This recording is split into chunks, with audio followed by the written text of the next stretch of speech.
12 घंटे हम लोग हिरन मीनार पे रहे दोनों, और हमने दोनों ने मिल के इसकी डॉक्यूमेंट्री बनाई। हिरन मीनार मेरा बचपन गुजरा हुआ है। मेरे चचा सिविल सर्वेंट थे, वो शेखुपुरा पोस्टेड थे 1991-92 में, तो मेरे 6th क्लास 7th क्लास की यादें थी। मैंने पिक्चर्स निकाली और फिर सोचा भी नहीं था जिंदगी में कि मैं कभी दोबारा जिंदगी में 12 घंटे, तो वो जब मैंने उसकी पिक्चर्स और चीजें शेयर की, लोगों ने कहा सर ये पाकिस्तान में। मैं आपको दावे से कहता हूँ, ये नहीं कि जज्बाती बात कह रहा हूँ, लेकिन ट्रेजेडी क्या है, वो यूएसबीज अपनी जगह पे रखी, हमने 25 करोड़ को खराब कर दिया। हम 78 साल से लड़ के हमने 25 करोड़ को खराब कर दिया।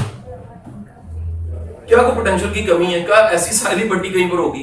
क्या ऐसे रेगिस्तान कहीं पर होंगे? मैं अपने फ्रेंड्स को, फॉलोअर्स को ले जाता हूँ, मैं पिक्चर्स बनाता हूँ, मुझे शो के बनाने का। ये 5-6 दिन पहले मैं टेक्सला में था, जूलियन यूनिवर्सिटी चला गया, मैंने वहां पर जाके पिक्चर्स पोस्ट की, किसी को यकीन ना आया, था पाकिस्तान है। मैं चकवाल जाके पिक्चर्स में बनाता हूँ, डॉक्यूमेंट्रीज बनाता हूँ, पोस्ट करता हूँ, यकीन नहीं आता। मैं कश्मीर जाता हूँ, शारदा केल जाता हूँ, डॉक्यूमेंट्रीज में, किसी को यकीन नहीं आता ये पाकिस्तान है।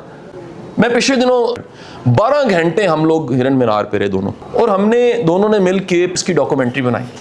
हिरन मीनार मेरा बचपन गुजरा हुआ है। मेरे चचा सिविल सर्वेंट थे, वो शेखुपुरा पोस्टेड थे 1991-92 में, तो मेरे 6th क्लास 7th क्लास की यादें थी। मैंने पिक्चर्स निकाली और फिर सोचा भी नहीं था जिंदगी में कि मैं कभी दोबारा जिंदगी में 12 घंटे, तो वो जब मैंने उसकी पिक्चर्स और चीजें शेयर की, लोगों ने कहा सर ये पाकिस्तान में।